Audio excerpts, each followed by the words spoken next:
Thank you, Brad.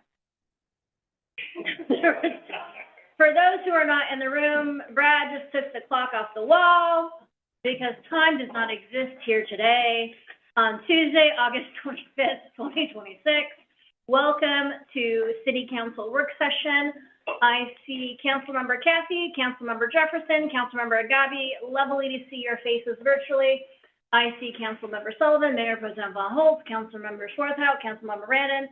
We have our City Administrator, Paul Simmons, myself serving as Mayor Leanna Doloff. We have our City Attorney, Karen Kirkpatrick. We have Melody, we have Lance, and we have Chief Keelan, and we have a special guest, which ties us into number 3. Oh, we also have Sharon and Brad. That's our roll call. Item number 3, Washington City's Insurance Authority Training, Council Best Practices. Karen Kirkpatrick, who do we have with us tonight? I'm happy to introduce Ann Bennett, who's with us tonight from WCIA, and to provide us some great training.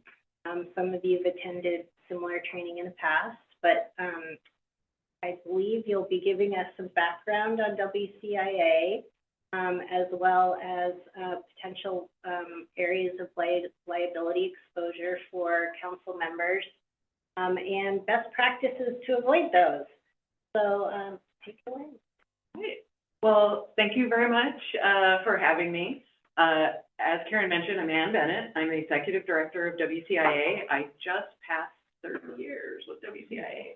So yeah, in July. So I can't believe it. I can't believe it went by that fast. So this training, I always appreciate it when it's interactive. So please feel free to ask questions. And in fact, the last one I did, I had council members kind of challenging is strong, but just saying, well, what about this? What about that? Those are great trainings. So feel free. Happy to answer. And sometimes I may defer to Karen if it's an issue that I'm going to defer to your city attorney on that. But I am happy to report that Tumwater has been a member of WCIA since 1985. So we are a municipal risk sharing pool. So basically we were created in 1981, and it was when cities could not get insurance. And so 9 cities pooled together money and created us. We're actually a public entity. We're overseen by the State Risk Manager's Office, and we act like insurance, but we're not an insurance company. We have we're over 166 members, $222 million in assets, and that is all public funds. We're actually audited by the State Auditor's Office. What are the advantages for being in WCIA? It is a member-run organization. Every single member has a delegate and a vote to our full board. Karen is the delegate for Tumwater. And all of the decisions on what we do, how we do it, is driven by the membership. So we not only provide that kind of insurance-like coverage, but our mission is to assist members in loss prevention. Tumwater has a fantastic loss record. And I always kind of check when I come out, and you guys have done very, very well in controlling losses, and you do use a lot of our programs. You have stability in rates, unlike your insurance carrier where you submit an application, you're like, oh, I wonder why my rate went up, and they say, oh, well, cost claims. Ours is completely transparent. It's done by an outside actuary who looks at your losses, and it's got basically an overall what do we need in terms of covering costs. We're a nonprofit. And then it's modified by your losses. And then from that, we use worker hours as an exposure. So it's how many workers do you have, and that's the exposure base that's used. The really good news is that all of the coverage decisions, they're made by me. And if you don't like my coverage decision, you can go to our board and appeal that. So again, unlike insurance where you're sending it off and wondering what happened, my mission is to find coverage rather than look for reasons to deny you coverage. So every single member has an assigned risk management rep, and we come out and do all kinds of best practices reviews, help with any questions that you guys have, and we do extensive training throughout. From the insurance standpoint, we insure your auto liability, your employment liability, your law enforcement liability, as well as your general liability, and that's the, sidewalks, sewer backups, water main breaks, things like that. So, you have 20 million per occurrence, and we insure the first 5 million per occurrence. So we have claims control the entire way. We use reinsurance up above that, and we have control of the claims, that whole layer, which is very unusual. Most don't have that type of, but we work with our reinsurance partners, and they give us that. You also have additional insurance coverage through us: property, auto, boiler, machinery, crime, fidelity, and cyber and pollution. We also do that, and we buy that from the insurance. So, kind of want to give you a little bit of update as to why it is so important that you control liability at your level as well as throughout the city. So in the traditional insurance market, it's cyclical. There's hard markets and soft markets, and it used to always go like this. Year over year, oh, it's a hard market, which means it's hard to get coverage, the pricing's high, or it's a soft market, things got cheaper. And that was usually driven by losses. So Hurricane Sandy happened, hard market, then things, they start making profit, and then they can give relief, and it's a soft market. We have had a prolonged, what's called a prolonged hard market, and public entities are specifically problematic to insure. So, for example, our rates for reinsurance for the last 10 years went up 700%. 700. Now, WCIA's overall liability increase for 2026 and now for 2027 is 3%. And that's the value of pooling, is that you're not feeling those shocks that others who are individually insuring can get. I will say that we are paying more money for less coverage. We used to self-insure the first 4 million. Now we have been pushed up to 5 million, and they'd like to push us. When I say they, I'm talking our reinsurers, they'd like us to take on more. So property, the first-party property market is crazy soft. It's cheap. And so what we've been doing during this cycle is buying more earthquake coverage, more flood coverage. So we're using the cheaper prices to increase the members' coverage. So why is it important? Here's some headlines, and I will tell you these are actually outdated. There's been even higher headlines on these dollar amounts, and these used to be shocking, but I can tell you that they've only gone up from there. Recently, there was a $30 million verdict against the city of Seattle on the CHOP case, I think you guys remember. There has been cases against the state in the hundreds of millions. Cle Elum, actually, that $22 million on breaching a development agreement, they're actually currently going through bankruptcy. Yeah, didn't they, because of this, they're going bankrupt. Mm-hmm. Yeah. They're going through bankruptcy on that. So what's going on here, and why is this happening? This is a nationwide issue. There's a proliferation of what's called nuclear verdicts, and that is any verdict over $10 million. And what's happening is, when you look at the states, it used to be a West Coast problem. It's moving across the nation. Per capita, Washington is number 3. And I can tell you that Florida and Georgia have undergone massive tort reform. And I know with you guys down here, you're very aware there are tort reform discussions going on. And we are actively involved. We're working with AWC, the Association of Counties. I'm talking to representatives about, this is a problem for public entities. And we need to come up with real solutions. And so we're going to work on that quite a bit this session. We've had some, I would say, productive discussions. The state is $1 billion with a B in debt in their self-insurance fund because of losses. So it is bad out there, and I'm glad that we're finally having some conversations about tort reform. So the important thing is, how can you, as council members, avoid creating liability for your organization? And what I'll tell you is, here's some good news. As a legislator, you receive an absolute immunity while you are undertaking legislative actions. So when you're adopting budgets, ordinances, resolutions, when you're a body as a whole, you as an individual have absolute immunity. Now, we're going to, in the future, kind of talk about a few areas where you can get sued individually for your actions, but in general, when you're legislating, you have an absolute immunity. When I first started at WCIA, this didn't exist, and I see it lawsuits all the time that named council members individually, and then a case came down and said, no, they're legislating, they should have absolute immunity. So, but again, remember, it's not acting as an individual outside the council as a whole when you're legislating. I just have a question on that, Rick, because I'm no longer on council, now I'm serving as mayor and the executive, right? And I just gotta go back to our most recent example, and then when documentation was changed and my name was put on it to be sued about the Davis Meeker Gary Oak tree, so council couldn't get sued, but the mayor got sued. But if the council had made a decision, then they couldn't have gotten sued Individually.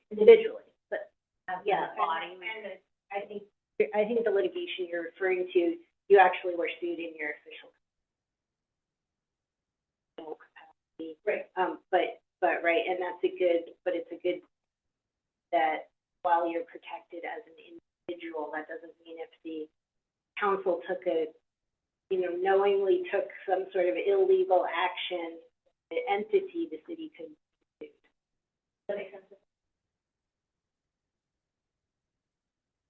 So here's an area where Tumwater has done a great thing, which we advocate for, is the use of hearing examiners. That actually means you have less issues with the appearance of fairness doctrine, which is the doctrine that says you must be fair and impartial when hearing land use appeals. So that, it has been problematic in the past when councils have undertaken that, and that's because you want to talk to your constituents, you want to get opinions, and then that means it's problematic for you to sit as a judge being fair and impartial. So it also eliminates all those arbitrary and capricious allegations against your decisions as a council. So having a hearing examiner is a big, big. That doesn't mean that as a council you can't still create liability for the city. And so I'm going to talk about two cases. The first one, Westmark versus Burien, was one of ours. The city of Burien incorporated back in 1993. And part of the reason they incorporated is they didn't like the development that was going on under King County. And mostly they wanted more single-family homes, less apartments. And this is a long time ago.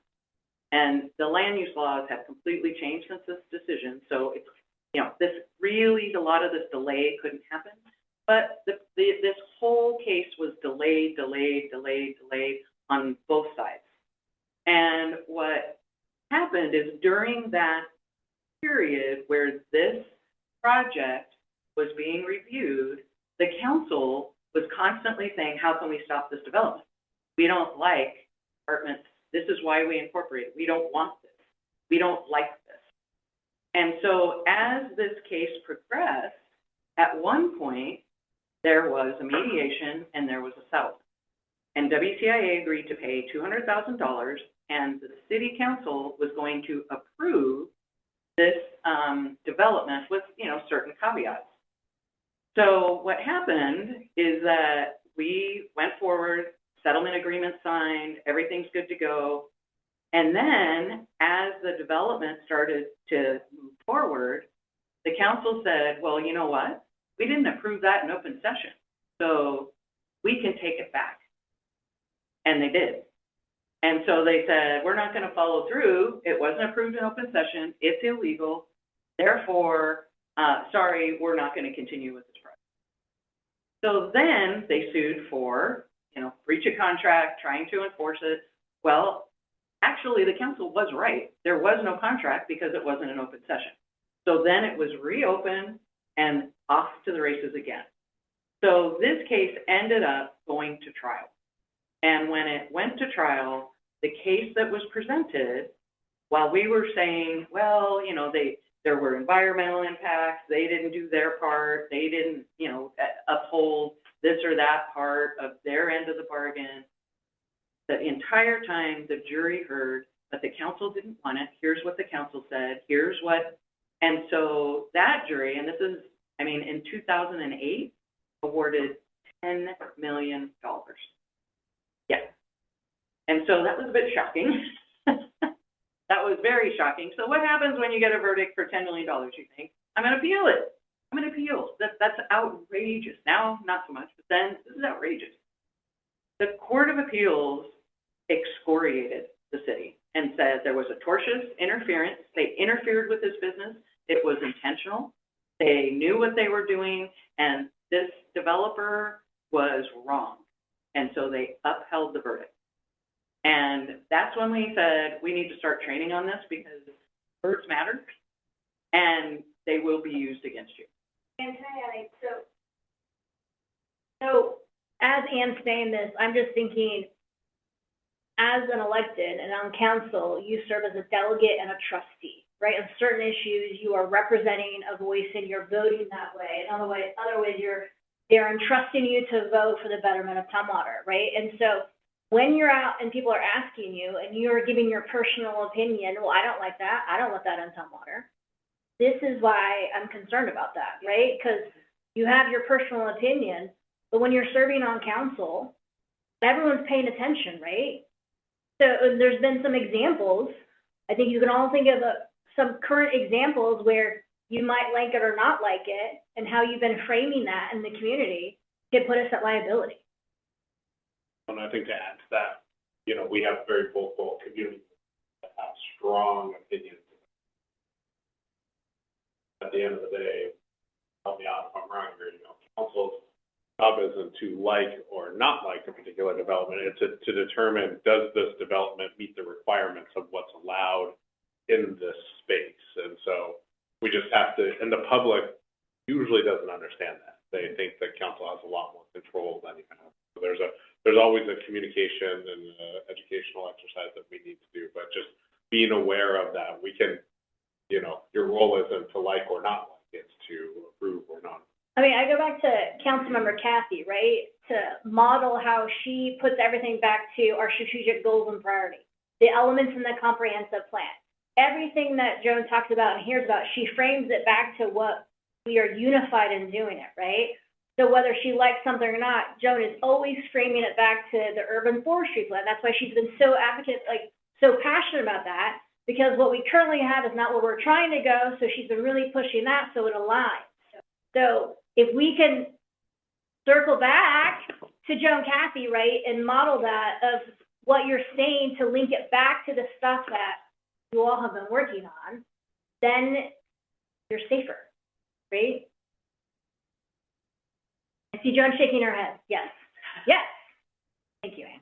Yeah. Another case is a good example, and I call this the Listen to Your City. Mission Springs versus City of Spokane. This involved a big development that was going through the process, was fully vested, and the community was very much against this project and was voicing that. The mayor then decided that he would invite all of the people who were against the project to a council meeting, then said in open session, I want to know the status of this project to the development director. Development director said, it is proceeding with grading permits. They will be breaking ground this week. And the mayor said, I do not want you to issue those grading permits. You need to stop this development.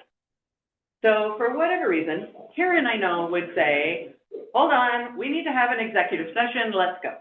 And she would go into executive session and she would explain the legal reasons why you don't want to do that. For whatever reason that escapes me, nobody's ever explained it to me.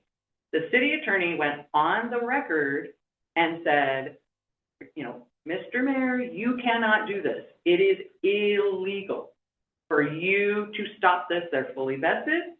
The time is over. You cannot stop this project.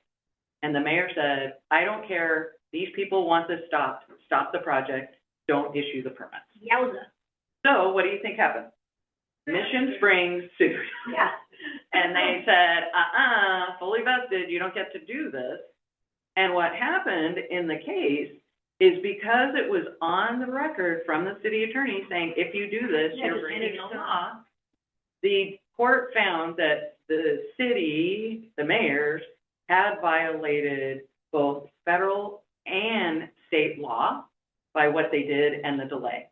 Now, because the decision came down as intentionally violated, there was no coverage. Their insurance carrier said, that was no accident. You knew you were breaking the law. So to this day, I don't know who paid for it. I know there was big money and there was all kinds of other litigation after the fact. But that case is one that when you are given legal advice, you want to listen to that legal advice. And again, know that, you know, your city attorney is going to say, we need to go in executive session. We need to discuss this so that you're aware of the risk that you're creating for this. I don't know, Karen, did you ever find out who paid that? I never, to this day, I don't know who did. Taxpayers. Yeah, yes, I'm guessing the city themselves did. I just want to mention a little bit about development agreements, and this kind of comes on the heels of the Cleellum arbitration decision. Development agreements are contracts. And so contracts are not covered by insurance because it is a contract. And if you breach a contract, it's not an accident. It's not looked upon under tort law. It's looked upon under contract law. So there is nothing wrong with development agreements, but I just want you to be aware of that. There are times when you might have a long-term development agreement, and you should know that you are binding a future council to those decisions. And sometimes that can be somewhat problematic, but it is a contract. And if you are inheriting a development agreement, that is something that you have already bargained for. And so a prior council has already made that contract, and breaching it comes with probably no coverage for me, as well as liability for the city. The other thing I will say, Just full disclosure, there's 3 development agreements currently under discussion for consideration that are coming forth to council in the next 6 months timeframe. So there's a series of development agreements that are currently. and they're a good way of, deciding the rules for both parties. So I'm not anti them. It's just more, I want to explain to you that, when you go that route, Your city attorney is a little more skeptical, but yeah. So, I will say one of our members had a case where there was a development agreement that was in play for a long time. All of their code changed. And the current council was very much against this development agreement. And so there was, I think what the court said, the city slow played working that, and then, it expired. Now you got to use the new rules. And the court said, no, not really. Yeah, it expired, but you, city, delayed too much. So that was an interesting take. And again, we weren't involved, but I am aware of it. That is it really an expiration date? And the court said, you don't get to play gotcha, and ruled against the city on that one. All right, personnel. This is an area where I say you want to make sure you're staying within your role as a council member. You want to stay in your legislative role. It's adopting policies, it's setting budget. You do not want to stray into the mayor's role. That is discipline, hiring, firing. Anytime I have seen a council member stray into that area, nothing good comes of it. Mainly because personnel law is very complex. There are all kinds of laws to protect employees, and you don't want to get involved and have confusion with the employee and or the city itself.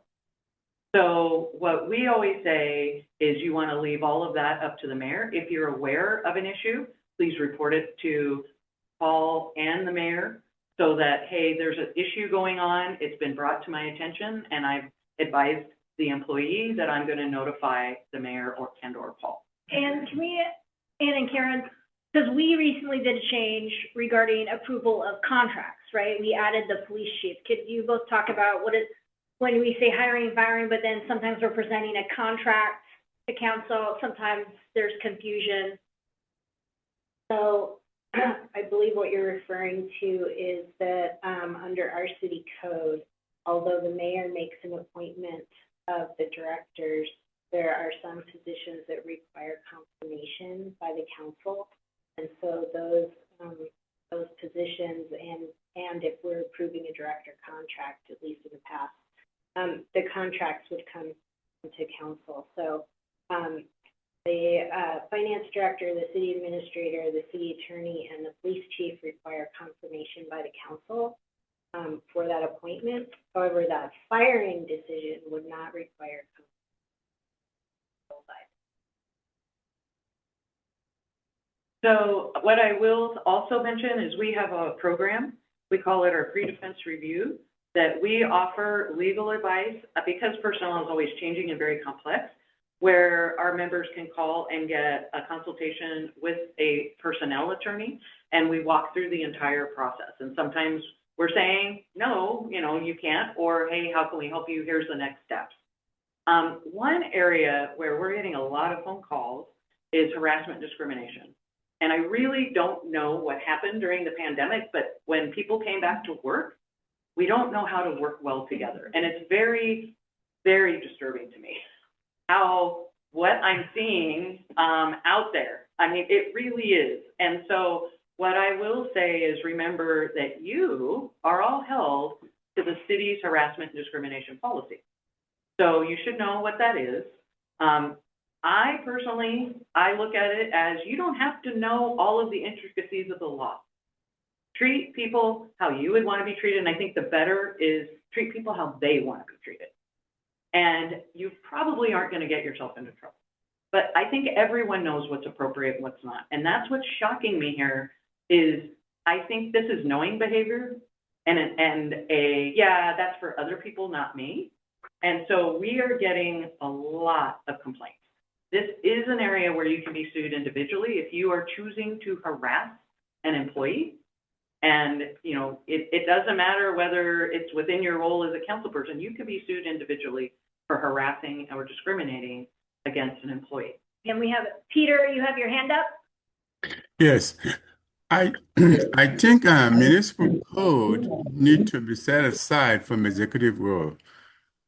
I'm sorry. It's in a legislative role. I got you. Daydreaming. Don't mind me. Nice to hear your voice, Peter. Carry on. Thank you, Peter. Anything else from council? Eileen?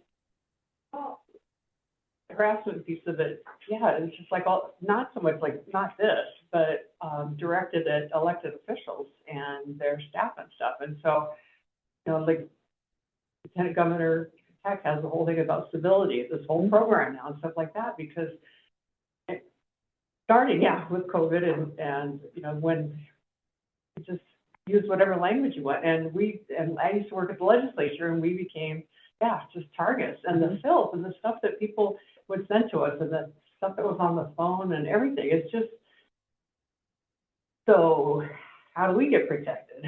Well, I mean, unfortunately, and what I'm talking about in liability is what we call, there is harassment and then there's illegal harassment, and it's defined. And unfortunately, a lot of what's going on against you is probably not illegal from a liability standpoint. What I will say is there are areas where, and we're going to get into this a little bit later, but there are areas where, a staff person probably has some rights depending on how things are phrased with them. So if it's, I don't like the job she's doing because she's a woman and she's too emotional, that's illegal and that's not okay. So there's a little bit of nuance there for, and as an employee, we're protected from that. So, but unfortunately, this is an area which I agree with you, it's gotten out of control on elected officials. And I don't have an easy answer for you. I really don't. I think the civility initiatives that are going on are great, and I'm hoping those continue. I really do. Again, this area also has come up in elections where there was a mayor who was touching female employees inappropriately, And so the idea was that at that point, the city manager said, I am restricting you from any part of City Hall. You cannot interact with my staff. We're going to send you through some training. And that happened. And then elections came. And guess who campaigned against them? The women who had been touched, and they had signs. They went to the meetings and said, this is not okay. And so again, I mean, he should have known that. But be aware it has long-term ramifications for you as well. Negligent misrepresentation. We'll kind of go through an example here, but this is where we ask that you don't make specific promises and assurances to people. And that's because of this thing called negligent misrepresentation. So I'll give you an example first and we'll kind of walk through it. So back many years ago, one of our cities has a downtown that has cute, it's all cedar shingle. And so this town's code said, if you take down cedar shingle, you have to put up cedar shingle on your business. So a business owner went into City Hall, met with the mayor and said, look, I can't afford that. I'm going to have to shut down unless you waive that. And the mayor said, well, you know what? We love your business. I'll go ahead and waive that. Well, unfortunately, he never told the code enforcement officer that he was waiving it, and he didn't have the authority to waive it. It's code. And so this business owner tore down all of their shingle and put up other siding.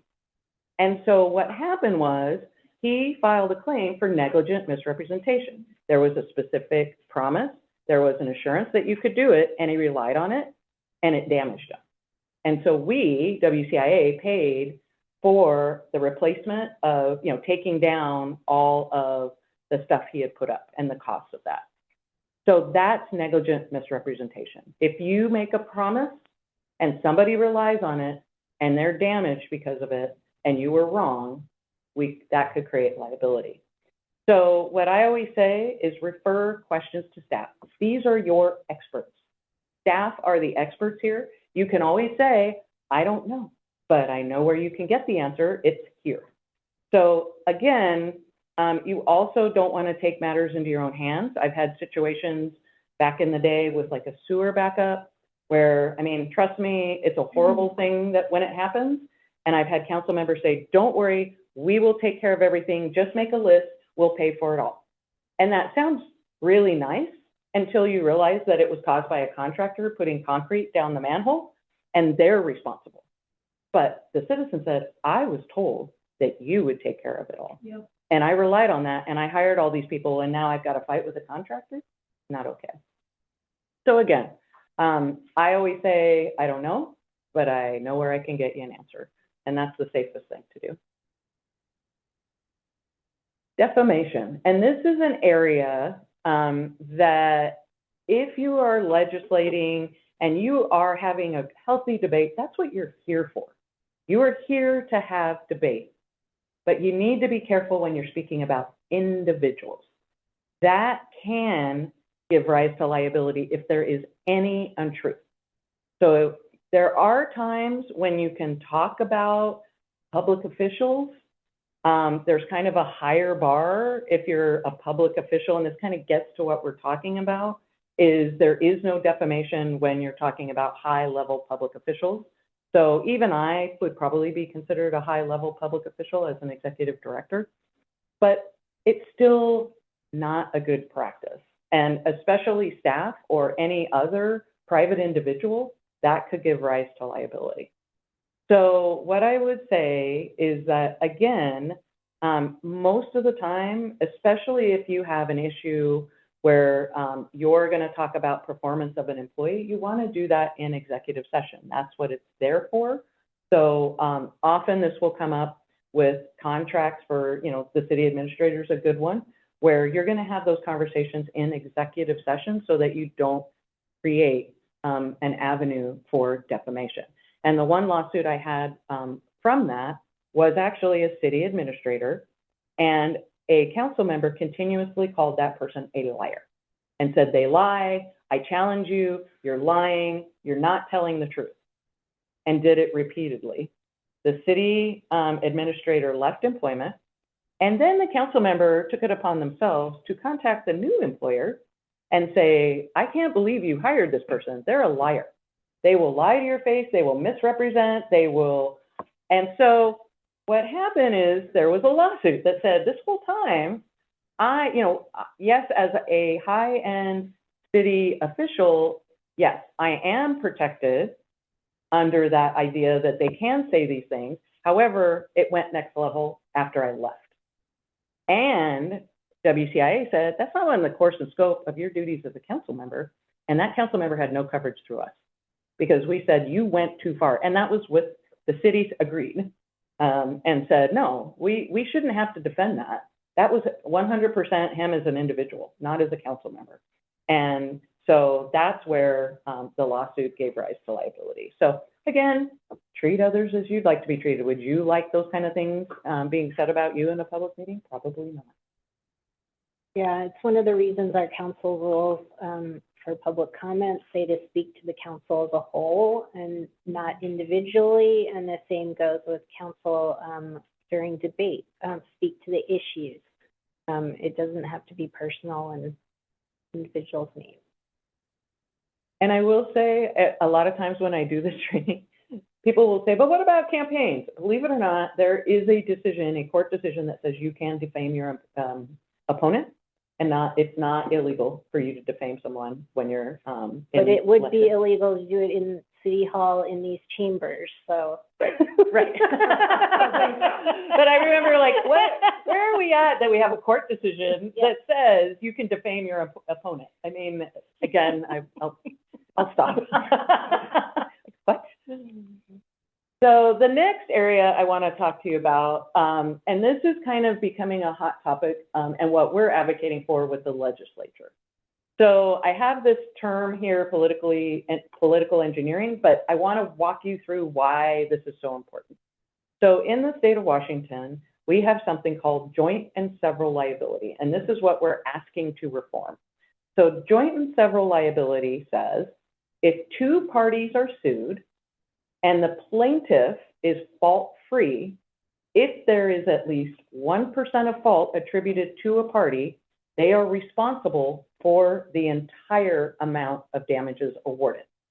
So for example, you could have a case where the city is maybe 10% at fault and another party is 90% at fault. The plaintiff can collect the entire amount from the city, even though they're only 10% at fault. So what this has led to is what is called deep pocket liability.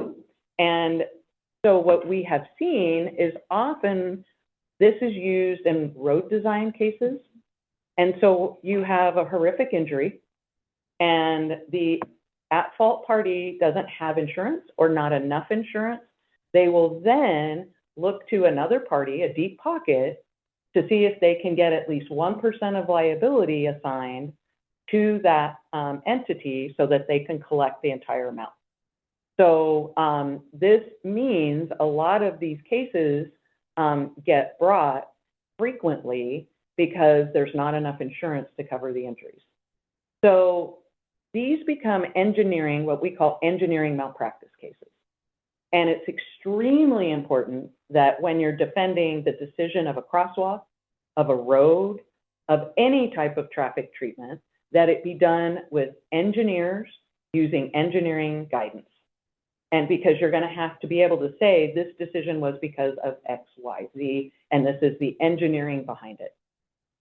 When in the past we would find what we call political engineering, where council will say, I really want a crosswalk here. People are jaywalking. We need a crosswalk. Well, that can be a very dangerous proposition. They're not force fields. They need to be engineered. And you know, a mid-block crosswalk is one of the most dangerous things you can install. And so they have to be engineered, and there needs to be appropriate treatments for signage. Sometimes you need lights, sometimes you need, you know, full stopping. So that's why you want to make sure that you are following your traffic engineering advice and that they are making that decision. And bringing this up, we are getting a lot of these concerns, right? And so when I have been going out, Brandon Hicks comes out, and so we have those black boxes. So when we hear a concern, we also have our traffic team that you can send constituents to, right? It's a whole team with multiple departments that research. They go out, they track the data, at least like 10,000 trips, right? And they figure all of that, and they'll explain all that stuff. So that's why anything that comes in, we have the traffic team, right? But your job as an ambassador is to hear all that and then connect them to the right piece, and then let them do their thing. And, you know, that's exactly, let staff respond to these complaints. That's why we hired them. Yep. And you want to avoid inflammatory types of statements. I was at a council meeting many years ago, and I heard on the record how many people have to die before we put a crosswalk in it. You Like, all heard that. yeah. And so, you know, especially from the council, you don't want to have those statements. I will also say sometimes you will have a horrific accident occur in your city, and you want to resist the temptation to immediately address and or fix that problem. It is horrific, it's horrible, but you can really create liability. We've had situations where, you know, the driver said, I just never saw the kid in the crosswalk, the sunlight was in my eyes, but afterwards the council said, oh, that was an accident waiting to happen. There was speeding all down that road. I knew someday somebody would be killed. They were called by the plaintiff as a witness at trial. That is an example we have experienced with a couple incidents, blaming it on one thing, and then that's why we have Dr. Bowers and police who researched it, and it was not what the stereotype was. It was this anomaly and something else happened that had nothing to do, right? So we have two recent examples of that where it wasn't speeding, it wasn't because of location, it was because of some other factor. And so just keep that in mind as these come up.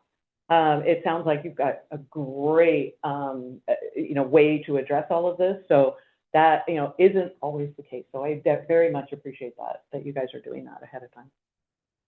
Any questions on that one?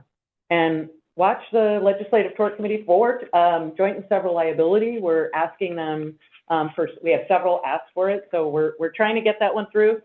I don't think it'll happen this year, but we'll keep having the We conversation. can put it on our lobbyist list track for council. Yeah. There was legislation in the past, right? You've been working on this last session, right? They were trying, but it didn't get very far. And so AWC, myself, the Association of Counties, we're all kind of trying to bring this forward. And we have a whole bunch of asks that could help solve this problem. So this has always been a discussion. It really has not gained traction, but we're going to keep trying. So we'll see. We'll see what happens. This is an area where I'm going to ask you to resist the temptation to share. Please do not leak executive session information. Executive session exists for a reason, because you're having conversations that if they were out in the public, it would be a detriment to the city. So I always equate it to you're buying a house.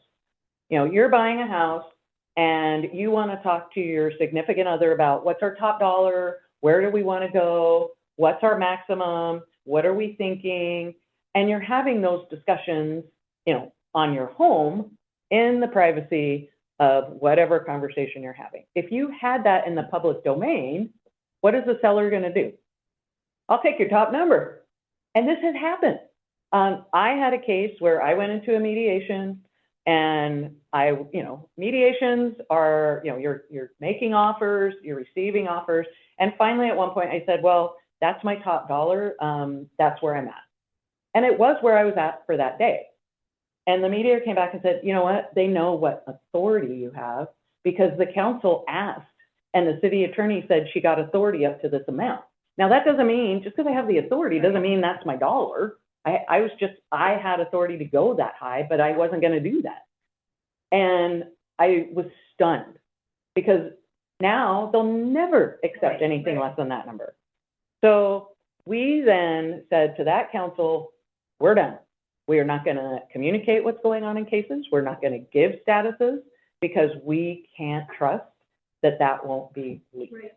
So just know that is our penalty when we know that there's leaks. I've had situations where my whole defense plan somehow ended up on the front page of a newspaper, and I know that came from a council member. And again, If you are in executive session and you're given material, always give it back.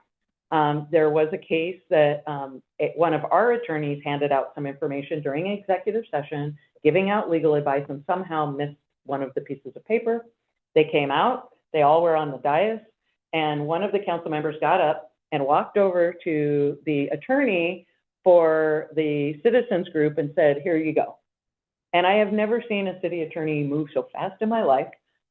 Just leapt across the room, started, this is, we did not waive privilege, and they're kind of arguing over this piece of paper. And she quickly turned to every council member and said, did you waive privilege? Did you waive privilege? Did you waive privilege? Because you can't waive privilege individually. It's the council as a whole has that attorney-client privilege. And luckily was able to get that handled immediately and said, that is a privileged document. Nobody here waived privilege. Yeah, don't do that. And then what ended up happening is the council sanctioned that council member for doing that.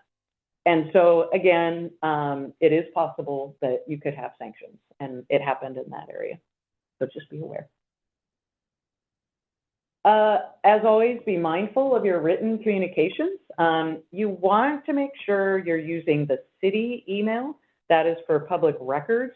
It must be retained. The city needs to be able to produce any of the emails you have written on behalf of the city when you're working on it in your role as a council member.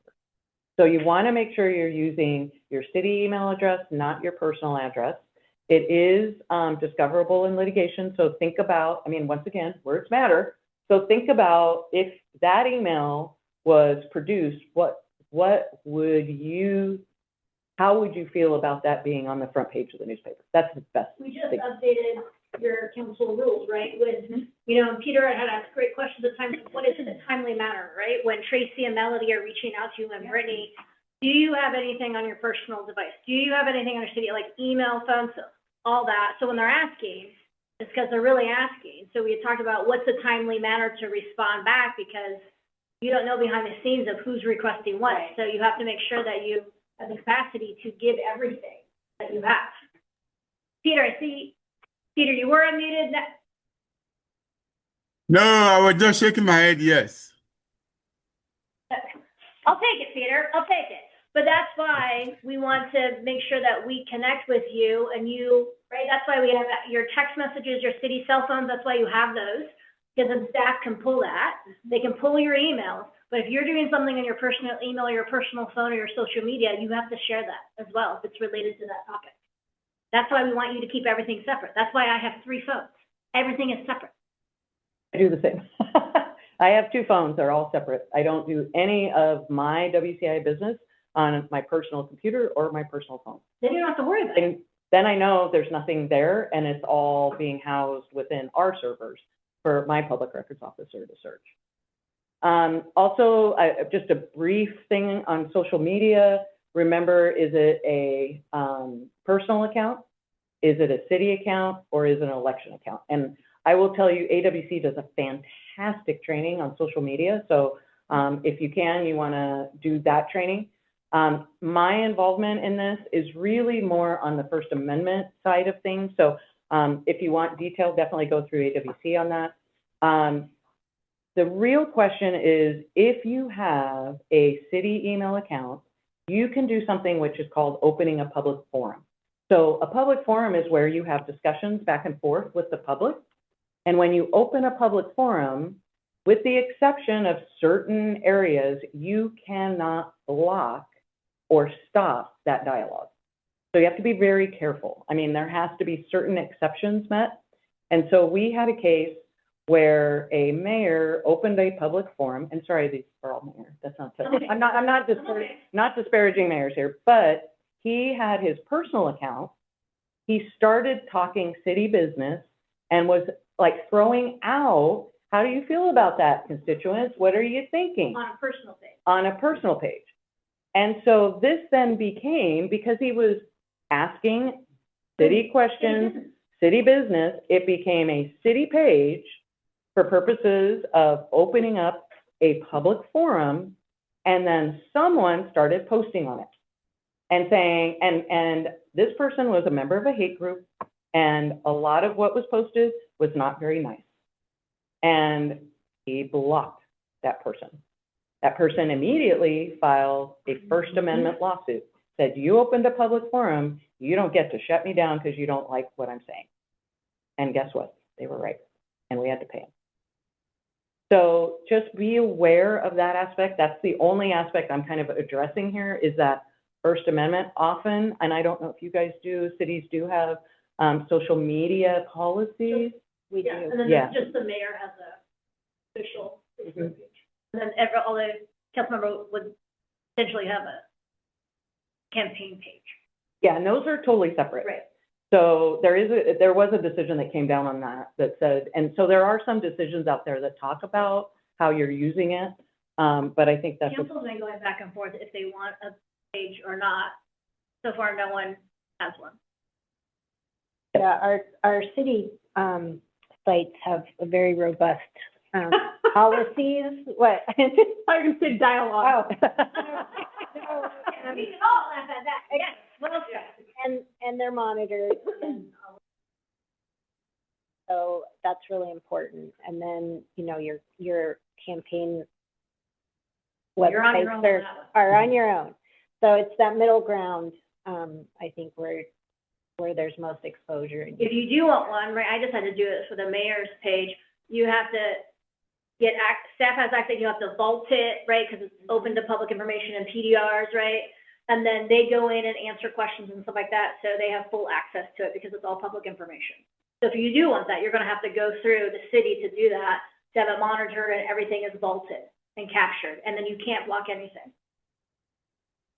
Well, that's not, but Well, I mean, depends, I'm not blocking We- anything, I'm it needs to taking be the dialogue. pertinent to the topic that was introduced on Yes. the discussion. I have a question about email, and, it's just like a social norm, like, we don't respond typically to constituents, but I don't know if that's something that we've accepted as a whole, or if that's part of council rules, or You can reply. we can, I didn't know. Hi, my name's Leetta, you can reply. I do reply. Yeah. See, I feel uncomfortable, I mean, See, I guess well- it depends on the topic. And that's, I mean, I think that's the Because I think reason. that kind of opens up, It's I mean, other because- than, yeah, have a great day, and, I mean, I used to respond to. We're not having you answer, but you can reply back and say, got it, I forwarded it to staff, we'll Right. circle back. Yeah, because, Well, okay, but I just, okay. Yeah, I'm not having you, I don't want you to answer the I'm question. just thinking about, like, and not our council, but like other councils, I'm not where worried about other councils. I'm just throwing it out there as a thing, that if there's anything as far as, our liability when we're responding. Yeah, that's why you always report them to staff, Yeah. because you don't want to answer an engineering question, because you're not an engineer, but you're Emails representing. will come in and I will then reply and go, got it, council has it, forward it to applicable staff. Right. They'll Yeah, and circle that's back how with we've you. done things. Yeah. But I'm just What do thinking you about think? one particular come from, when you serve on a committee, I'm thinking of Vermont. Oh, So anyway, Well, give an example without names, because we're talking about liability here. so, as far as they serve on, you know, as a council member, and then you serve on a committee, and then going that far to even responding to constituents as a committee member, I just kind of feel So like that's later. you're getting, yeah, it's really getting, like, before you do that, you want to talk. Perhaps when you're serving, Yeah. representing the city on another committee. Yeah. I think that the response is the same. There's staff assigned to those committees, and so that you can still refer people to staff, if you're not comfortable with. And, well, it's like, rather than letting the executive director, as that was their task to answer the question, mhm. probably, Yeah. Yeah. that they took the lead to do that. No, absolutely. Staff, in my experience, staff is always happy to answer those questions. Yeah, I don't have a problem with So, that. I just- I think it's, I see what you're saying. I thought you were more You asking. kinda get slippery. I thought you were more asking for when the constituents outreach you to meet. And I Like- know I get a lot of questions about, can I meet with these folks? I mean, Yeah. Angela just got that request, right, and she checked in, right, so, yeah. Yeah, and I think a couple things, like if you're on an intergovernmental for another government agency, I think you can work with their staff, and you can also supplement that with Yeah. our staff from Yeah. Tumwater too. if you're not satisfied with their staff and their staff's response. I think the other thing too is if a message comes into the full council, I'll ask staff to share their response. You know, they'll respond to it, and then I'll say, make sure you share that with council. Yeah. And I always try to add the caveat, like, if you need additional follow-up or have additional questions, or if that didn't fully, if you didn't feel like the staff response fully hit the mark, then always follow back up with us so that we can then correct that message. I think something that Eileen's referring to is we are on outside committees, and sometimes I think that electeds forget that when they're on these outside boards or committees, they're not representing themselves as these are my beliefs and these are my wants and my needs. I'm representing all of council, and I think that does become problematic. But yeah. And that's it. It's just like, it hasn't happened before, but it's starting to edge up a little. And what was the norm that we didn't, we don't respond, that you always took care of it. Like, you see that it's starting to. We have that. We don't do that, but. We're seeing other jurisdictions, I know two, right? Because that came back because Peter on one of his assignments came back and said, yeah, another jurisdiction saying that they can't represent and they can't vote, right? And we all had the discussion is, no, like you're voting representing the city and we're giving you, like we're entrusting you to represent the city and vote, right?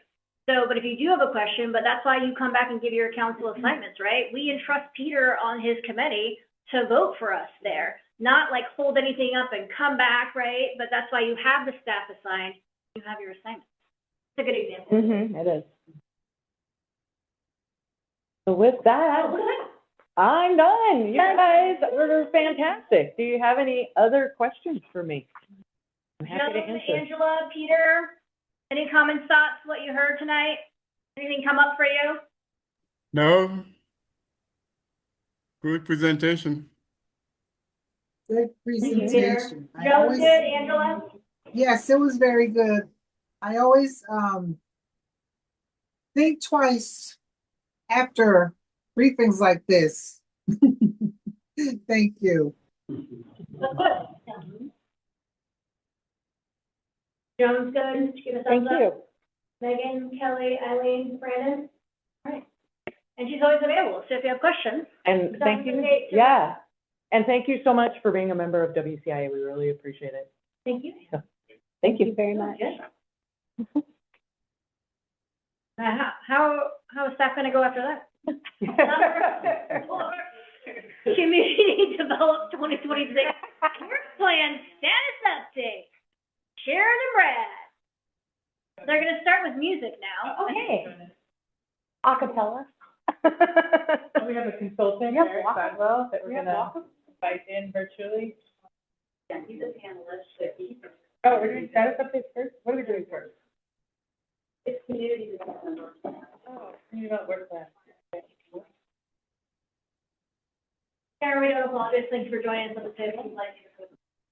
Yeah, that's great, the work plan. And Sharon, who do we have on the table with us? Well, we have Eric Bagwell, but I was told. Come in later. So we're doing the work plan first? We're doing the work plan first, so Eric will join us for the next. Yeah, Eric. Eric, we will say hi to you now, we will wait until the next item. No problem. So community development has a council-approved work plan, and we'll be coming to you in December for a joint planning commission council work session to develop the 2027 work plan. We came to you last December.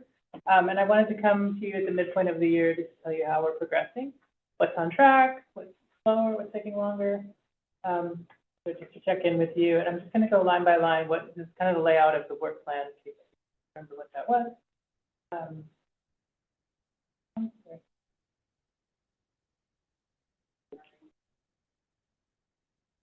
I did not mean to do that. You should be able to. Okay, so we have, the city, under the Growth Management Act, we are allowed to update the comprehensive plan once per year. And we had 4 comp plan related elements. In 2025, we updated most of the comp plan, but we had 2 elements that weren't part of that 2025 update. One was the Parks plan and one was the Economic Development plan. Parks plan was on this year's work plan, but it is going to be delayed. I believe they're applying for a grant application to get a consultant. So they are scheduled for adoption in December 2027. So that's not part of this year's work plan. Economic development plan is proceeding, and we hope to have that to you mid-December for council adoption for economic plan. And then we have a joint plan with Thurston County. They're leading on that, and they haven't gotten going, so we're not, that will probably carry over to 20% as well. There had been a UGA swap application. The applicant withdrew. And then I'll let you speak to the urban growth area study, 2027. So related to the urban growth swap application, that prompted the desire on the city's part to look at the whole UGA. We have a number of reasons to look at what could be expanded or retracted, but we think it would be more appropriate to do that on a citywide level. We're preparing an RFP to issue this fall, and then we're going to be commencing work on that in next year. From that study, we anticipate we'll have some changes to UGA that will need to be on the county docket to address, but we'll be involving the council before we get to that point.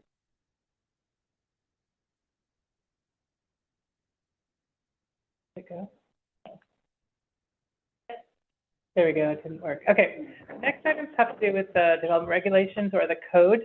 So we had a state mandate code update for housing codes, and we have an anticipated adoption date in January. The transportation impact fee is coming to you in January as well. We had a housekeeping ordinance that you adopted in April. Do you remember what was in there? I don't remember what was in that. Anyway, it was minor housekeeping things that you've already approved. The multifamily tax exemption code expires in December 2026. Eric Bagwell is our consultant evaluating that program. He's going to speak to that in a moment. What we're bringing to you for approval is just to extend that program by 1 year to give him time to do his study, because you won't have his final results until early next year, and then you'll be able to make another round of code amendments to adopt the program. But for now, we're just going to move the deadline so it doesn't completely expire, just giving us another year to get the results of that. Thurston County Code, they have a code Title 22 that pertains to all of the area in the urban growth area, but this is the parts of the land that the city will eventually annex. They are going to update their Title 22. We're going to have an opportunity to review it, basically adopting all of our zones and regulations, but we haven't seen that yet. It's led by them, so there's been a delay there. And most of you joined us on the Urban Forestry Management bus tour to see the sites. We are working very hard to bring you some code early part of next year. But it's taking longer than we had anticipated. It may go longer than our anticipated date of February. We'll keep you informed. Karen, Joan has her hand up. Yes, Joan. There you are. Hello. Did you say go ahead?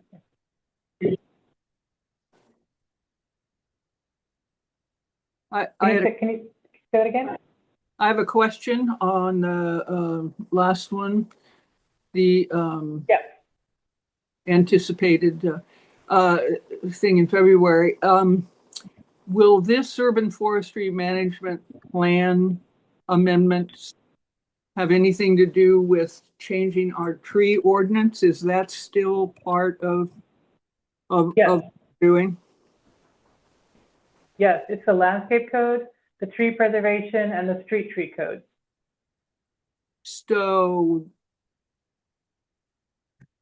I've kind of lost where the tree code is, the one for anyone who does any kind of developing or scraping the trees off the earth, and how many and what it costs and all of that. We've had this tree code that's quite old or barely along the way, and I'm wondering, is that included in this, or is this a separate? It is included in the tree preservation code. This project was paused in 2023, and we've resumed it this year.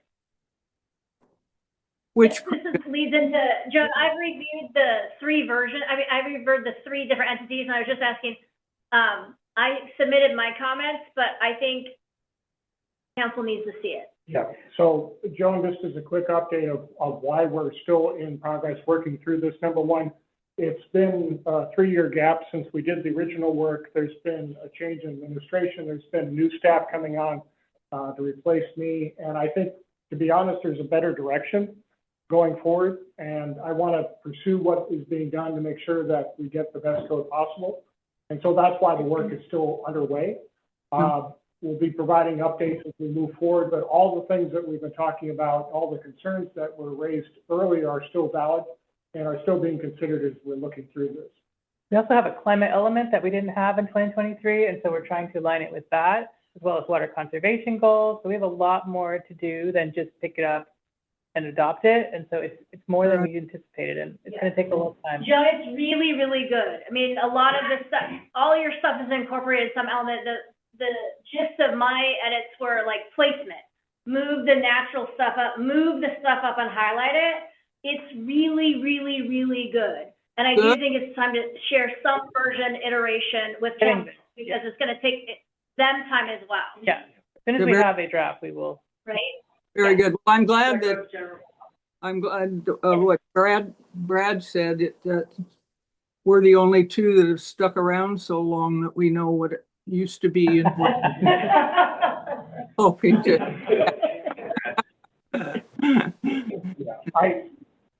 Joan, I think also the very important thing is we've got some really good concepts, we've got good ideas, but it's also making sure that anybody understands when they look at the code what they need to do and all those kinds of things. And that's where we're really putting in a lot of effort. So I'm hopeful we'll get a good product out of this, better than the 1,000 words that I usually produce to get one. Yeah. So We also made a decision this year to move to a repeal and replace instead of just going in surgically, because what you saw was the surgical, and there were a lot of issues there. It wasn't clear what the applicants were supposed to submit. It wasn't clear what the planner's objective criteria were, and so we need to go through. So we've changed direction, and so it's going to take a little more time to get what you want. So we're getting there. Yeah, it's really, really good, council. Like really. So thank you for your patience. We've been working a long time, so I'm glad. I'm glad to. Yeah. Thank you. Okay. Did I move? Yeah. Thank you. Thank you, Councilmember. Okay. These are additional regulations that weren't in our work plan, but we needed to attend to, and you've already approved 2 of them. One was a building demolition code update, and one was a parking lot lighting code update along the I-5 corridor. And then we came to you earlier this year, and you gave us approval to pursue getting code in front of you for the battery energy storage system. And we've been a little bit delayed getting that started because of our other projects, but that's slated for spring. It'll be on our work plan in 2027. And these other planning projects that aren't related to comp plan and code, we've had 2 annexations, one that you approved in March for 93rd Avenue and Case Road, and one that's coming to you in October for Black Lake Belmore. And then, do you want to speak to the brewery redevelopment plan action EIS? yeah, so that process is now restarting. We now have a consultant that's going to be helping us with that. We've restarted the project, so that will be also something that we'll be working on as part of the community development department in coordination with the other departments and executives. So. And the other line item is comprehensive plan monitoring and scoping. This is related to our replacement of the permit database. Right? Is that right? Yeah, so we're replacing our whole permit system. I'm replacing with a brand new one. One very important component of that is reporting and monitoring for all of our comprehensive plan things. We want to have an ability to say, yeah, we're actually doing what we said we wanted to do. So that's what we're discussing there. Our system is just reaching end of life, and so we aren't.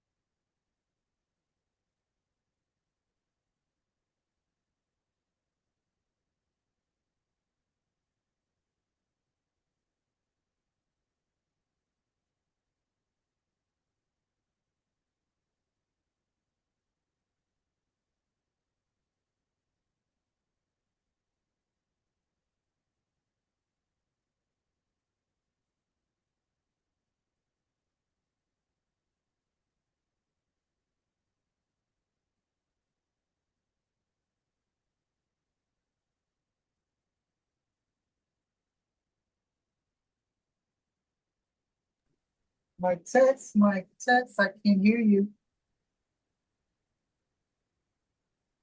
Hello, hello. I can hear you, Angela. Stan. I can't hear the city meeting though. Okay.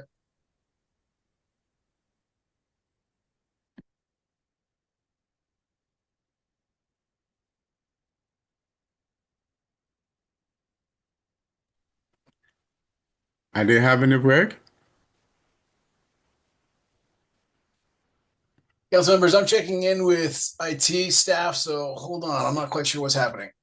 Technical Good. difficulty. Thank you.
If you all can hear me still, Lance is looking into it. Sounds like it might just be a few members.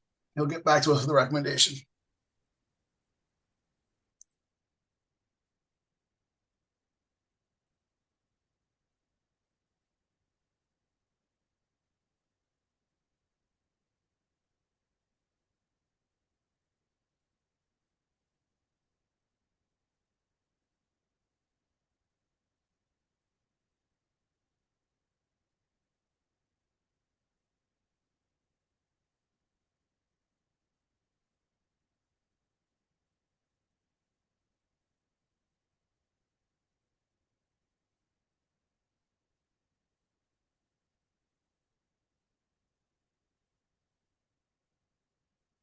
Okay, if you can still hear me, Lance is recommending we just reconnect, disconnect and re-log in.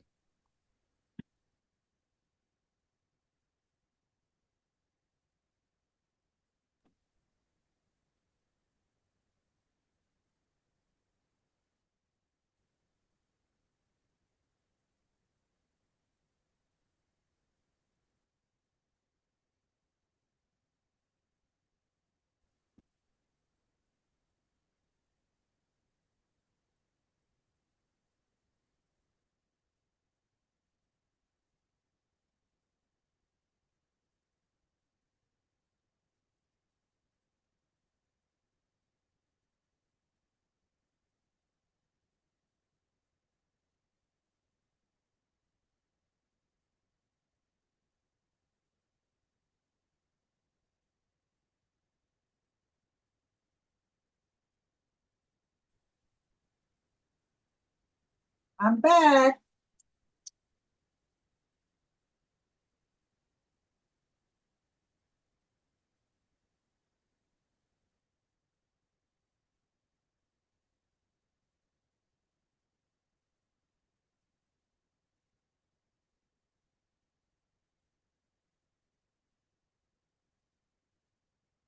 Councilmember Kathy, I can hear you. I don't know if the room can hear us though. I'm not seeing any nodding heads or shaking heads. I'll check back in with Lance. Right.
recommending Anne coming to do that training. We all really, really like her. Yeah. Like I said, it was a trigger for me when you were like, now I love that. 5 minutes is now up to you're now live. Oh, We're live. hit it. It's Tuesday night. You do that every time. Okay.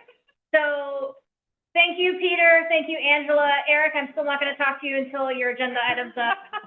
We're looking for Joan. Joan coming with us? There's Joan.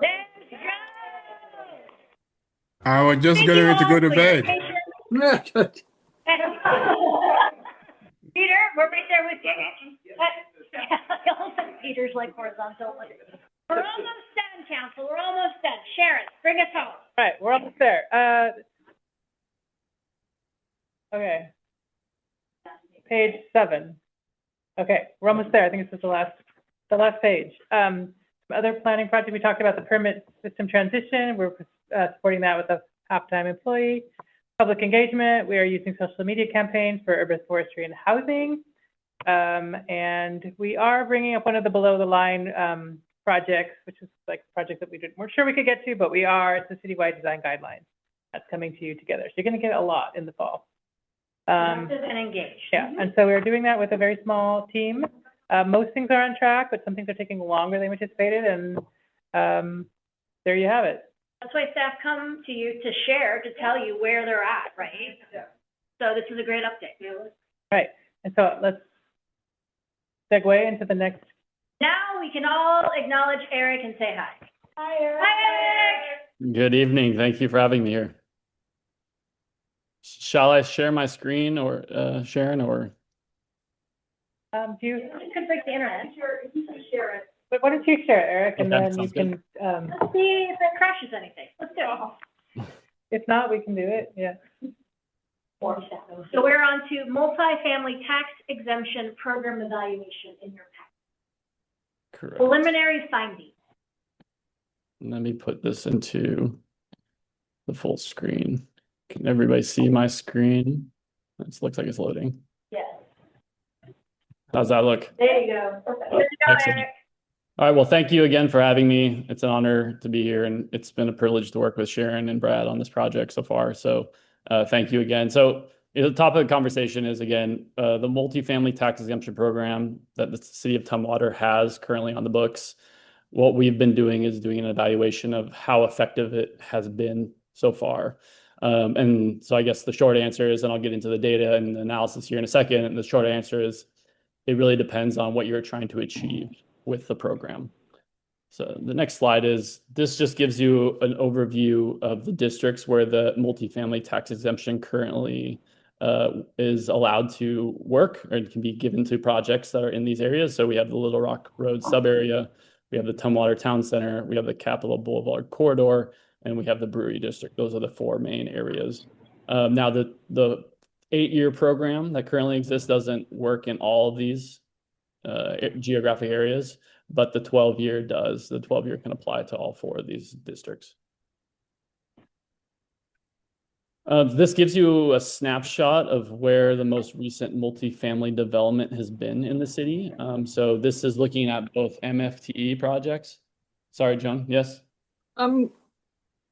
Could you say why the 8-year doesn't work? I didn't say why. I haven't said why it doesn't work. Okay. I haven't made that point at all. Are you going? Kathy, just to clarify, What's that? I think Eric meant that the 8-year only applies in 2 districts, the Brewery District and the Capitol Corridor. Correct. It doesn't apply, or it isn't an option available in the other 2. Exactly. I think it was a word choice. Yep. My apology. Thank you. So here again is a map of the blue areas are the districts where MFTE currently applies. And then we're looking at MFTE, multifamily tax exemption projects, versus developments, multifamily housing developments that have been built since 2017 in the city that did not take advantage or did not receive a multifamily tax exemption. So as you can see here, A lot of this development has been happening over here, which was on, remind me what, Little Rock Road sub area. So the majority of MFTE projects so far to date have been concentrated in the Little Rock Road sub area, with some smatterings in up north in the Brewery District, and a little bit in the Capitol Boulevard corridor. There has been no development in the Tumwater Town Center to date that received a multifamily tax exemption. The green dots, again, are the non-multifamily tax exemption projects. So projects, normal multifamily developments that have popped up in the city since 2017. And you can see they're a bit concentrated up into the northwest, a little bit in the about Capitol Boulevard corridor area, and a little bit near the Little Rock Road sub area, but not directly in it. In terms of unit production, again, it's mostly been concentrated again in the Little Rock Road sub area. So this is just a snapshot of the units. So up top, you'll see the 8 and 12-year options in the Brewery District and the Capitol Corridor. And these are the total number of units and the total number of projects that have been developed using multifamily tax exemption in those two districts. And then the 12-year option only with a 20% affordable set aside. So 20% of the units must be deed restricted affordable. In the Little Rock Road sub area there's been 3 projects and about 562 units to date. Some of those are market rate units again, and again, 20% of those have been deed restricted as affordable. So this here is just a general overview of how affordable housing typically works. I thought it'd be helpful to sort of just give the council a little bit of a refresher on how affordable housing typically works. So Thurston County area median income is set by the U.S. Department of Housing and Urban Development. Currently, it is at $122,800 per year in income for a 4-person household. Now, HUD then breaks that down based on household size and unit type. So you can see in this top table that we have the percent of the area median income. So 100% would be 100% of the area median income, and going down to 30%.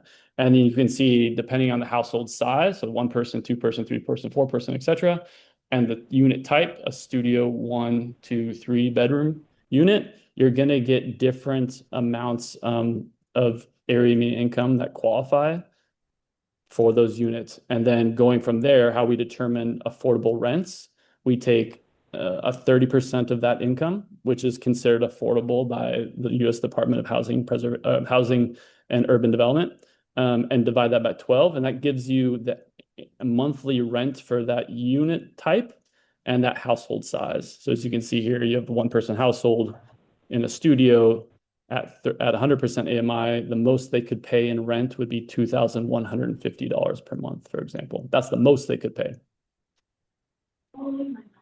Next slide. Now here is some data analysis we did. This we looked at market rents currently. Eric, Yeah? Eric, can we hold 1 second? Brandon. Can That was a question? Go back to that. Yeah, the maximum, you're saying that they can pay up to $2,150 a month for one person for the. Yes, if the unit is deed restricted to 100% of the area median income. So for example, in the MFTE program now, your current 12-year program requires between 80% and 115% of the area median income in terms of rent. So the rent could be as low as for example, for a 1-person studio, it could be as low as $1,720 a month, or it could be even above that $2,150 a month if the market can support that, of course. Yes, Jim? Is there anybody anywhere in these local cities or county or the whole country, anybody talking about changes in any of this stuff that the government has set as standards, or 30% or 80% or this or that? Because this doesn't even make sense for today anymore. And so I'm just wondering, is there any push anywhere that things like this could need to be adjusted or, There have been some efforts to do, for example, set, a lower percentage of income considered affordable. So there's been some efforts to go below 30%, say 20% of income. There's been some efforts on that front. Nothing has gone by, past Congress or anything like that. And then in terms of the AMIs, part of the challenge has been since, for example, the financial crisis of 2008, we've actually seen median incomes go up everywhere across the country. So if you look at even Tumwater back in 2010, you would see like a steady progression of area median income continue to grow because people's incomes have actually continued to rise. Now, how that is counted, there's been some debate about whether we should count certain areas. For example, HUD oftentimes brings in other areas, not just county, but also sometimes brings in other metropolitan areas into the mix or other jurisdictions within the mix that maybe sometimes drives up or drives down the area median income. But generally speaking, there has not been any efforts to actually change how AMI is calculated by the Department of Housing and Urban Development. Yeah, because the median income might be going up, but the poverty level is also going up. And so those two things are getting farther and farther apart. And I just wonder how as a city are coming together with our constituents, our leaders here in Thurston County or whatever. I think some adjustments need to be made, or we just have a whole lot of people that aren't going to make it. I know lots of people who can't pay that kind of rent. Sure. Yeah. It concerns me that, and conversations about doing big things can start right here in a 7-member council. Thank you. Thank you. Eric, thank you, Joan. Eric, before you consider, Brandon had something.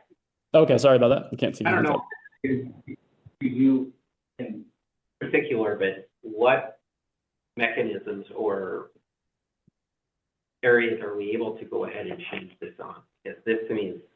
Here, we don't change the definition. You choose the percentage, right? Council chose 80 to 150. You can choose the percentage. We don't change the federal definition. Okay. Correct. You could say on MFT, you could go down to as low as 50% AMI, but that doesn't necessarily mean a developer is going to build that project, right? And that's what we'll get into here in a second, right? Setting a lower set standard doesn't necessarily mean that those projects will get built. I understand that. To me, though, it's disgusting. $2,150 for one person for a studio. That is not affordable. That's not attainable. So, Other training. That's an example, right? And there's just an example. We're not actually. Yeah. Well, it's very difficult. And I understand what you're saying, but it's very difficult for anybody to get to those numbers as a single person to spend $2,150. Right, but it's based on if you're making that, right? So if you're not making that, then this is not applied. So thank you, but just. Correct. Eric, and what I'll show in a minute is that in reality, most people in Tumwater are not paying that in rent. So I'll demonstrate that in here in a second. So what we did here was this is what we did. We pulled data on what current rents are in Tumwater, right? So you'll see here in the green bar chart, those are the current observed rents, average rents for new construction multifamily projects built between 2020 and 2026, so this year. And current rents on average across the city range between a studio and a 3-bedroom unit from 71% of the AMI, so about $1,500 a month in rent, to 81% AMI for a 3-bedroom, which would be about nearly $2,500 a month in rent. So as you can see, the rent that I showed in the previous chart, that $2,150, isn't actually a rent that's being, common rent in the city. The common rent is roughly between that 60 and 80% AMI range. So that is what we're currently observing as the market rate rents. And the orange chart demonstrates that. So the rents affordable at 100% of the area median income would have to be at $2,150, and that would be above what we've observed in terms of the data. So that's not really what rents, are happening in or achievable rents that are being observed in the city right now. So the main point here is that the actual rents are below what we would say as 100% of the area median income, and are actually below what you're saying is the 12-year program. So it actually, most of the time, they're below the 80 to 115% that the multifamily tax exemption currently requires.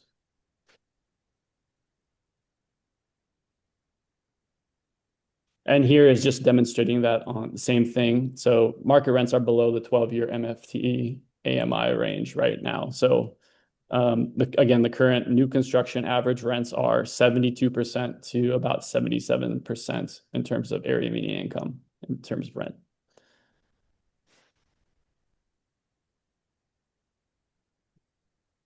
One point I'd like to make, and I think it's really critical to highlight this point in the data, is we also looked at older properties in Tumwater, and what we observed is actually the rents, that you all just spoke to, trying to get to like 50 to 60% AMI, for example, are actually found in what we call naturally occurring affordable housing. And so naturally occurring affordable housing are older properties that simply can't command high rents because they lack some of the amenities that new construction projects often provide, or they're older properties that are just less attractive to a lot of individuals or families. And so actually the rents that they can charge are below what most new construction multifamily properties are. And so you actually have a good bit of supply right now. 1 second.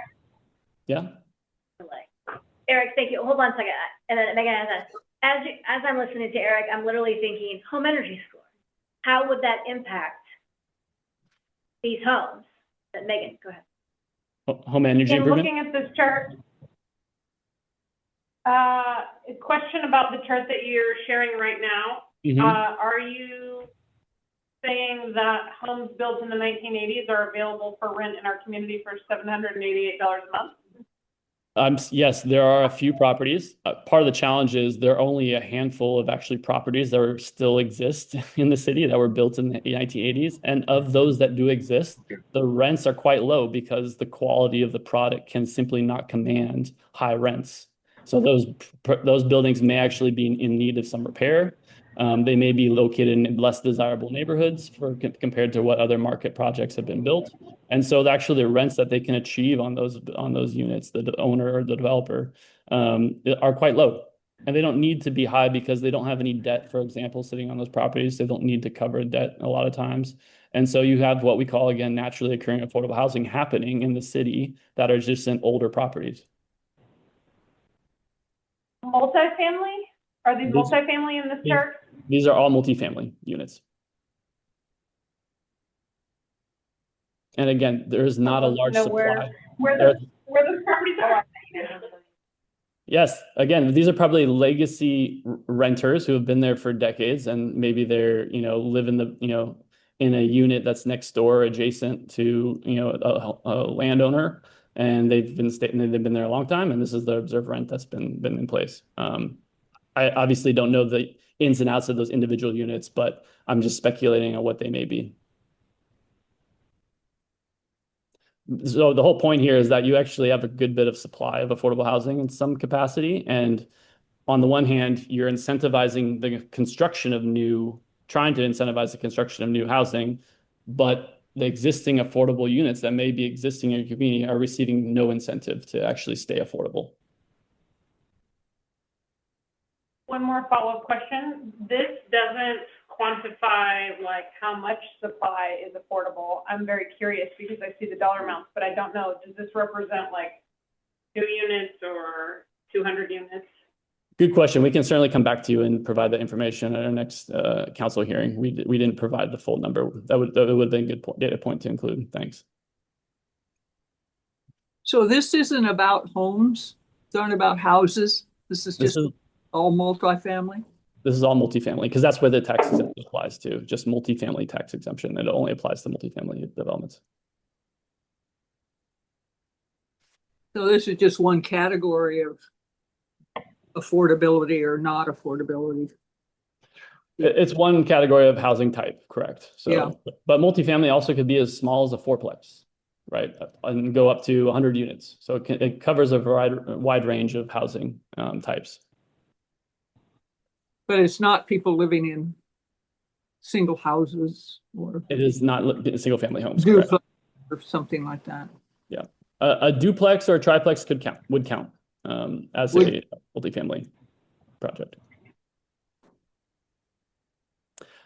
Next slide is just giving you a little overview about our approach to our analysis. So this is our methodology. We call it a pro forma. It's a very technical term, but really it is just like a financial analysis. What we're doing is taking the costs, what it costs to build a building, a new multifamily building, and looking at the revenues that that project could achieve. So basically taking, again, those market rents that we've observed in the data and comparing how much of the revenue can cover the costs and how much of a land budget exists. So what we're solving for is land, because in order to build any multifamily housing, you need to identify a parcel of land for the project to be built on. And so if the land budget exceeds what we observe as the median or the typical land price, then we determine, and based on the revenues and costs, we can identify whether a project is financially feasible to do. If the land budget is too small, what the project can afford compared to what we observe as the typical land costs, that we have a little gap, and you'll see that in the bottom chart. We call it there's a little gap between the land costs and the land budget. That gap means that the project's going to need some subsidy, probably of some kind, public subsidies, grants, other programs to help make sure that project is financially feasible.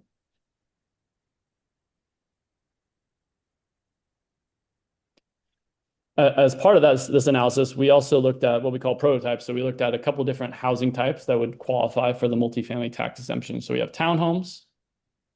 On the left, we have 3-story wood frame, small lot, we call small lot. So this would be like a 40 to 50 unit building with surface parking, as you can see in the image. And on the right, we have a 3-story wood frame that has something more like a tuck under, or a large lot, so a bigger site that can accommodate maybe up to 100 units. And then on the bottom one, we have a 5-story wood frame building. This is going to be your highest density type of multifamily housing. So it's going to could be surface parked, or it could have what we call tuck under parking, where there's a little bit of parking that goes underneath the building. And that would be the highest density type of multifamily housing we analyzed. Eric, for just a moment, all of these examples are actually in Tumwater. The townhomes are up on top of Tumwater Hill. The wood frame is the North Street Apartments. And then the other 2 examples are Kingswood and Rockwell over in Little Rock. Yeah, thank you, Brad. Appreciate that. Helpful. Next slide. So this is really what the gist of our analysis is we're looking at market rate development. Okay. And we're looking at those different townhomes and trying to solve for land. So what we observed in the data is that most vacant, underutilized land comes around somewhere between $12 and $21 per square foot. That's how much it costs to acquire what we call vacant or underutilized land. This is going to be a parcel that's been sitting there, hasn't really been used for much. It's maybe dirt, or maybe there is a small building next to a large empty lot, and that would be something we consider underutilized. It isn't built out. So what we've observed is that most land costs, at least for that type, so vacant or underutilized land, is around $21 to $12 a square foot. $13 roughly, $14 a square foot. And then we also looked at, what is the median price of land in Tumwater? So that's that black line you see up top, roughly about $40, $48, $49. That tells us where roughly the middle in the market is. What is land transacting for currently? And what we've observed is that's roughly around $49 per square foot. Now, going back to the prototypes, the types of housing that we analyzed in our approach. So townhomes, 3-story wood frame, 3-story wood frame with a larger lot, small lot, and then the 5-story wood frame. You can see here, the orange bars are telling us, based on market rate rents that we've observed in the data, this is how much land per square foot these types of buildings can afford. So as you can see, only the 3-story wood frame, the $14 per square foot, is the only prototype, only one that can actually be built on potentially, if they're able to find a piece of land that costs $14 per square foot. The other ones do fall short. They cannot pay the price of land. So that means they're infeasible. They cannot be built. And again, these are projects where there is no multifamily tax exemption. That's right. There's just like, they're paying their property taxes. They're trying to build a new multifamily building, but unfortunately they are financially infeasible. And this is part of the reason why I think, as I showed you in the map earlier of where the developments have occurred, you don't see very much multifamily development that is not tax exempt being built in the city currently, at least since 2020. Next slide. Now, if we apply the 8-year multifamily tax exemption to those 5 different prototypes of housing, of multifamily housing, you can see it's a big change. So now, going from the orange bars from the previous slide to the now green bars, you can see most of those housing types can now afford most of the vacant and underutilized land that may exist in the city. So they can, for example, townhomes can now achieve about $23 per square feet in land. The 3-story wood frame, both large and small, can get between $29 and $19 per square foot in terms of the cost of land. The only one that has a negative land budget is the 5-story, the higher density housing type. And part of the reason for that is a much more expensive. It costs much more to build that housing type. And so given what we've observed in market rents, even with the tax exemption, that project wouldn't be built with the 8-year program. And that's actually what we've observed. We've seen that most of the multifamily housing development that's been built in Tumwater, at least since 2017, has mostly been your 3-story wood frame developments, 3 or 4-story wood frame developments with mostly surface parking. And I think that we showed you in the slides, as well as some townhomes, for example, as well. Any questions on this?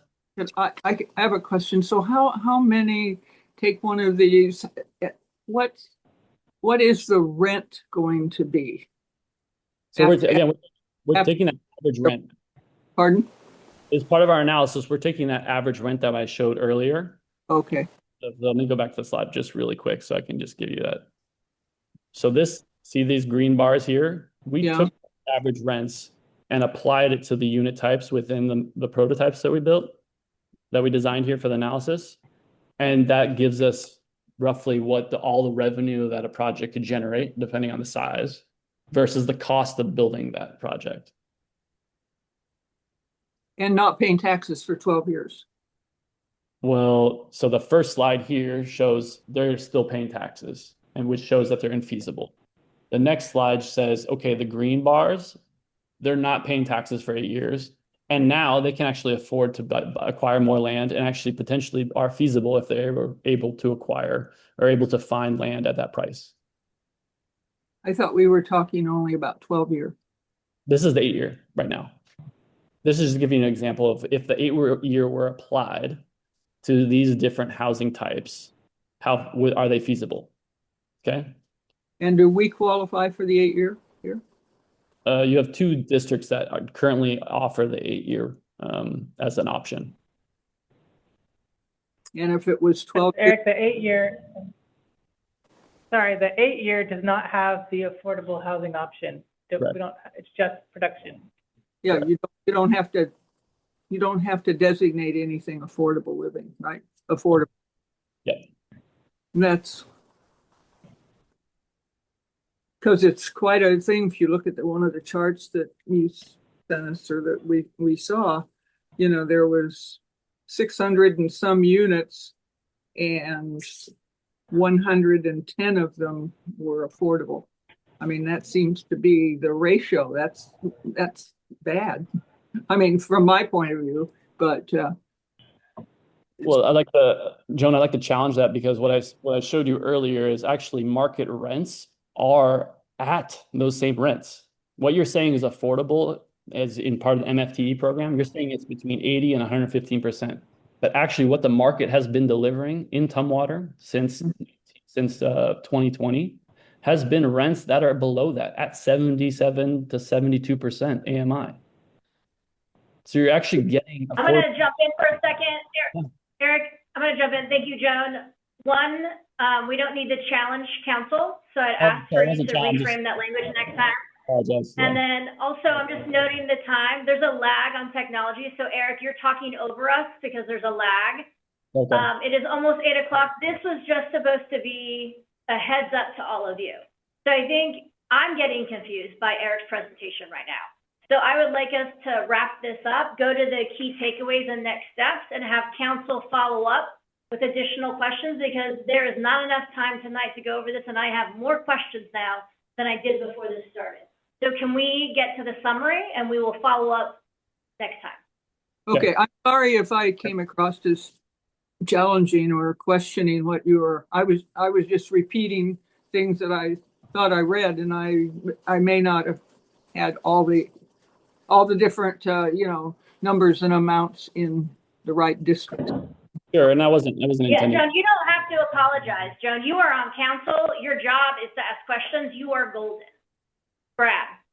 I'd just like to offer staff is also available for the individual council members to answer some of these questions. And it took me a couple read-throughs to understand it. Yes. So I'm more than happy to Oh. explain what I could understand as well. That's perfect. Thank you. Did Angela, Peter, Joan, did you hear that? Connecting with Brad and Sharon about this more thoroughly, because this is going to be an ongoing conversation. Thank you. All right, let's Can wrap we this up. ask for a one-on-one, 1 hour presentation, or sit down and talk about this? Because I have more questions now than I could think of. Yeah. Yeah, agreed, Peter. Great idea. Yes, like we're just beginning this. And so, Peter, all of council is shaking their head in agreement with you. So yes, we'll work with that with Brad and Sharon. Before we get to Paul, Eileen. So, and just to clarify for them, is that we won't be looking at this until 2027, and it's not even until December of 2027, right? Yeah, he'll make Because it we're waiting for him to finish his. the preliminary findings. Right, and so that, I wanted to kind of. So this is perfect timing, right, to Yeah, really yeah. dig into this, right? We have a Read year. his report, it's Yeah. really good. We're not rushing this, right? So great comment, Peter. We'll do that, right? And thank you, Joan. And then Paul. I was Take just it. gonna say, and then I'll have, Brittany reach out and coordinate meetings with Brad and Sharon. We'll have Brittany or Jessica, one or the other, will reach out and schedule offer meetings for you to schedule on your meeting. Yeah, perfect. And I think we're going to the key takeaways now. Yeah, so the last slide here, and I'll go to the key takeaways, was just pointing out that going to the 12-year, if we apply the 12-year, you can see most in the green bars, it actually then becomes even more feasible across all these different housing types. Can you jump to the last slide, key takeaway slide, Eric, and maybe walk through? Yeah. So the We key need to take, work on technology. just to reiterate some of the points I've tried to make, is the current program is influencing housing development outcomes. So you are getting housing built as a result of the program, which I think is really important. We need supply just as much as we need affordability. And part of getting affordability is actually having supply of housing. The second point is market rate rents are within the affordability requirement. So the point here is that you have a 12-year MFTE program, but you're really just delivering more market rate housing because most of the affordable units are actually roughly at market rate rents in the city. So you're not actually delivering any deeper affordability result. Third point is older properties are a source of what we call, again, naturally affordable housing. So you do have affordable housing in your community. And I think it's critical to also think about maintaining that affordability on the existing units is an important thing. Fourth point is without MFTE, most market rate projects wouldn't be possible. So you wouldn't get the supply of housing that you need to have in your community, regardless of what you think about rents. So it's really important to get supply as a driver to drive down rents as well. With MFTE prototypes, most of them can afford vacant or underutilized land, but doesn't mean they can afford all parcels of land. So MFTE helps again on feasibility. And then the second point, which I didn't get to show on the slide, was if you require the MFTE goes even deeper in terms of the affordable housing requirement. So let's say you set 20% of the units at 70% of the area median income. Most of those prototypes then are no longer feasible. So you're not going to necessarily get those units built, even if you ask, demand deeper affordability. So this is a calibration exercise. We're trying to find the right affordable set aside to make sure development still continues to occur without making it too burdensome to be able to achieve the actual housing development that a community really needs. So some, I guess, questions for the city and priorities, and, should MFT focus on delivering as many deeply affordable units as possible, or should it be about incentivizing housing production? Again, we need housing supply, just like we do also need affordability. Should geographic areas stay the same or be revised? This is a question for you all. I don't know, you know your community better than I do, so curious if there are other geographic areas you think where this would be better applied in terms of trying to get housing outcomes that you want to see. And then third is, should the city place greater priority on preservation? Again, going back to that point that you do have affordable housing in older properties, and preservation of those properties and preservation of those affordable rents is an important as well. So just in terms of next steps, again, we're doing task 3 is coming up. We're doing a deeper analysis of the multifamily tax exemption design. That includes looking at a 20-year MFT option. So that's something we'll look into. And then task 4 will provide a final report as well as a fiscal analysis looking at the fiscal trade-offs of this program versus not having it, for example. So that's something that will be included in our task 4 final report. And then our next meeting, in terms of the council meeting, will be on January 12th, and we'll report back on where things have landed. One thing I'm going to ask is the next presentation be in person, whatever that looks like, because there's a lag, and now I'm even more annoyed because of the lag. So I'd like the next one to be in person, please. Sounds good. Okay. Happy to do it. Yeah, so when we come back in January, we'll be bringing a staff report with recommendations, what code changes, what we think we would propose. Because we're trying to achieve 2 goals. One is housing production and one is affordability. And this is tied to the other consultancy they're looking at, other ways we could achieve affordability. Maybe MFT isn't the best way to try to meet every goal. Maybe it's better to just have it be for housing production and have other programs available for. Right, and this, in the interim, one-on-ones with staff and any other updates can also come to council, but also general government, right? Mm-hmm. So, we'll be seeing this in general government. Yes. So ongoing work, this is just the beginning phase. We all have questions, which means we're all engaged and we're all dedicated to figure something out to serve our community. So this is awesome. You're also welcome to email if you want email questions, and then we can get them answered, and then we can share them with all of you. So that might be another way. I want to have something in writing. It's just noting the time, it's 7:57. Mayor Pro Tem, what did you have? I just wondered what other, and this goes to the Planning Commission and Equity Commission too. So this is not an actual, we're not taking the code through yet. We're just looking at what you want to do with it. Okay. So when we come to you in January, they're like, here's some options. What would you like to do? Then you'll be directing us. We want to do this. Then we do the code change, and then it goes through the whole document. This came from when Michael Alfonso was on council with Joan Cathy and myself in general government, right, working with Brad. They were like, is this even working? Are we like, it's so arbitrary. Are we making up these percentages? And so the concept was, yeah, we allow it right now, but then we got to study it and figure out in the scheme of Tumwater and the Regional Housing Council and all the other intercity transit, TRPC, what does it really look like for Tumwater? And so that was a negotiation. We let this keep going, and we figure out how we're going to move forward and what that really looks like. We'll be coming back to you with those findings, then you'll direct us. Yes, you want to do this or that, and then we'll do the code change. And then I think that's where the engagement of the Equity Commission Yes. and the Planning Commission, whomever else you think needs to be talking about. Joan, did you have something? I don't want you to sign me up with Brad because it'll make his hair stand on end or something. He's talked to me so many times and had me talk You see his body posture right now, Joan? So don't put me on his list for people to talk to. Yeah, we're gonna have you circle back with Brad. Yeah, I'll circle back. Make us both dizzy. We have Mayor, City Administrator's report. My report is at 7:59, and I'm done for the day. Paul? If you're done, I'm done. Meeting adjourned at 7:59. Thank you, everybody. Thank you, Mayor. Appreciate it.